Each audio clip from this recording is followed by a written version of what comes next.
মানুষের জীবনটা আসলে কি? জীবনটা একটা জার্নি। যা কিছুর পৃথিবীর ধরেন যা কিছুর শুরু আছে তার শেষও আছে।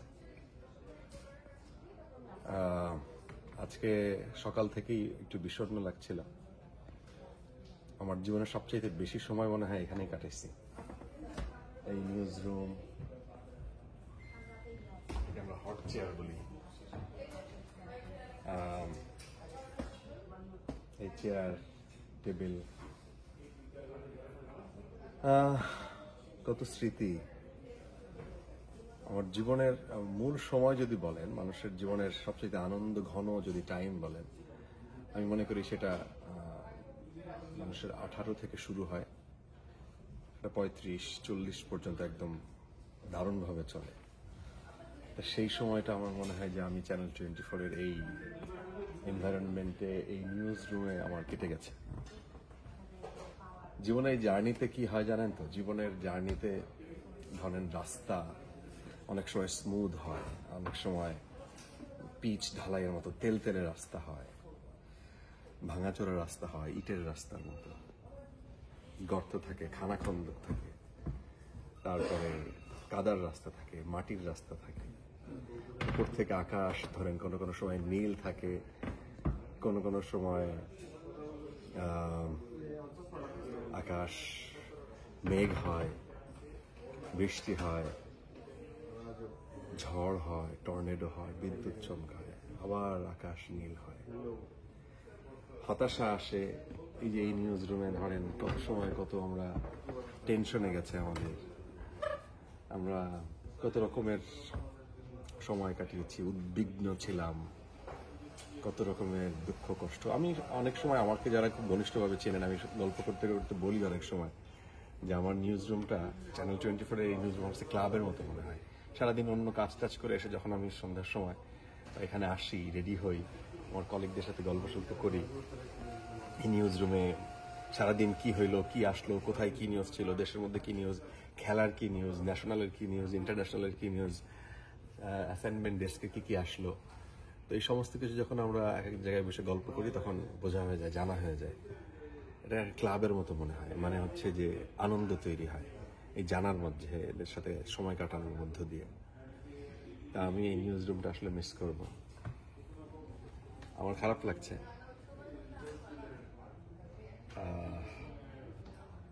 মানুষের জীবনটা আসলে এমনই, আপনি যখন আসছেন আপনাকে যেতেই হবে, আপনাকে যেতেই হবে। আপনি যে মতের হন, যে ধর্মের হন, যে পেশার হন, যে বয়সের হন, সো এটাও একটা জার্নি। সো দেখতে দেখতে দেখলাম যে আমার কয়েকটা চুল পেকে গেছে এখানে, দেখতে দেখতে কাঁচা চুল।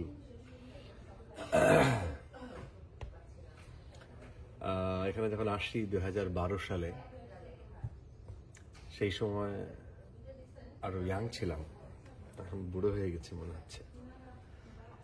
রিটায়ারমেন্টের টাইম, কোথায় যাচ্ছি সেটা পরে বলবো। তো এটা খারাপ লাগে। বাংলাদেশের সবচেয়ে সুন্দর নিউজ রুম আমার কাছে মনে হয় এটাই সুন্দর, ইন এ সেন্স যে আমি মানুষগুলো সুন্দর, এখানকার এনভায়রনমেন্টটা সবচাইতে সুন্দর। মিডিয়া নিয়ে কতজন কত কথা বলে, কিন্তু আমার নিউজ রুম, আমার কাছে মনে হয় চ্যানেল 24 এটা বেস্ট। এই ধরনের পরিবেশ হয় না এখানে। পারস্পরিক সম্পর্ক, এখানে একজনের সাথে একজনের যোগাযোগের ধরন,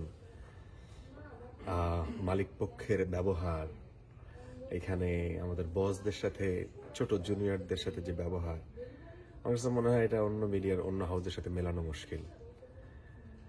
সব মিলায় আসলে এটা মানে এটা আসলে ভীষণ রকমের কষ্টের, এটা ছেড়ে যাওয়া। যেতেই হচ্ছে, যেতেই হবে। সো এদের সাথে দেখা হবে, মিস করব এই নিউজ রুম, এই স্ক্রিন, ওই যে চেয়ার, এই যে হট চেয়ার, ওখানে বসে আমরা মেইন নিউজটা পড়ি। এই যে টক ব্যাক যারা লাগাই দেয়, এই যে মাউথ পিস যারা লাগাই দেয়, আসলে আমি আমি আমি কষ্ট প্রকাশ করতে পারি খুব কম।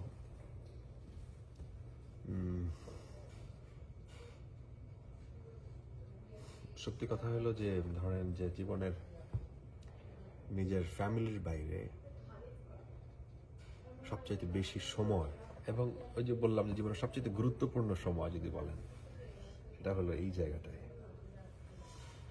সো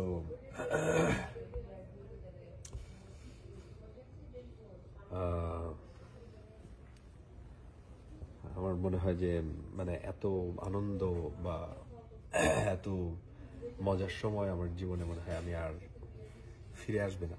আমরা একটা কথা বলি যে যায় যে সময় সেটাই ভালো। হয়তো ভালো সময়টা, জীবনের সবচেয়ে ভালো সময়গুলো কাটাই ফেলছি, তবুও ভালো সময় সামনে আসুক প্রত্যাশা রাখি, কিন্তু এইটা অনেক মিস করব। এইটা ভীষণ ভীষণ মিস করব। প্রত্যেকটা গুরুত্বপূর্ণ ইভেন্ট, ধরেন যে রানা প্লাজার মতো দুর্ঘটনা, বিভিন্ন সময় নৌকাডুবির মতো দুর্ঘটনা, বিভিন্ন সময় এই যে রোহিঙ্গা ঢল যে সময় হয়, এই স্টুডিওতে বসে ঘন্টার পর ঘন্টা, ভূমিকম্প হয়েছে ঘন্টার পর ঘন্টা, আমরা এই অটো স্ক্রিপ্ট দেখে দেখে নিউজ পড়ি। আমরা অনেকে মনে করে যে আমরা মুখস্থ করি, যে অটো স্ক্রিপ্ট দেখে দেখে নিউজ পড়ি। তো এটা ছাড়াও আমাদেরকে নিউজ পড়তে হয়েছে, পড়তে হয়। তো এই বিষয়গুলো আসলে আমি এখনো নিতে পারতেছি না যে আসলেই তাই, যে আমি এখানে থাকবো না, আসলেই তাই।